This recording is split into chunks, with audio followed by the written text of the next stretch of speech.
Bo'pti ona, yaxshi o'tiring, men ketdim. Hey bolam, shoshma. Ha?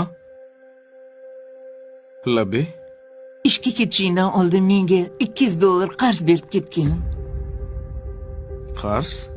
Ha, qarz. Nima qilasiz shuncha pulni? Gapga berishim bor edi, keyin ustimga bu narsa osanmikin deb aytdim. Bo'pti. Qachon qaytarib berasiz? Qaytaraman. Pensiyamdan bo'lib qaytaraman bola. Bo'pti. Hozir olib chiqaman. Mana.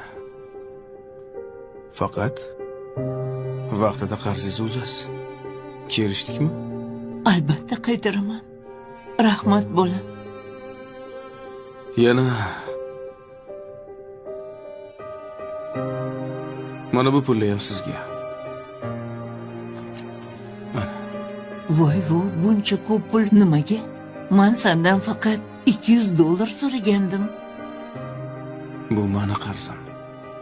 Seni qarzing? Bolaligimda kasal bo'lganimda uxlamasdan chiqqansiz, esizdami? Uyqusiz o'tkazgan tunlaringizni haqqi. Bu pullar shularni bittasiga yetsa koshki edi. Voy, bolam. Puling o'zingga buyursin. Men mingdan ming roziman. Menga sog' salomat yursang, shuni o'zi katta baxt. Ha, onam. Meni yana bitta qarzim bor.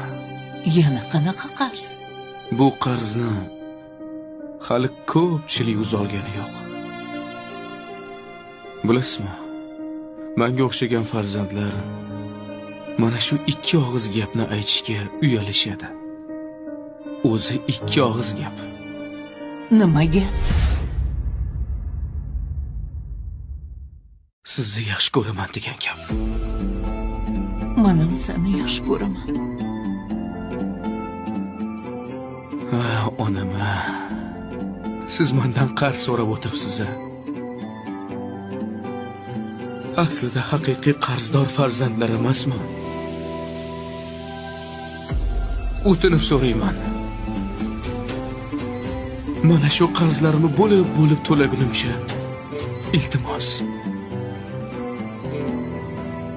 Meni tashlab bu dunyoni tark etib qolmang.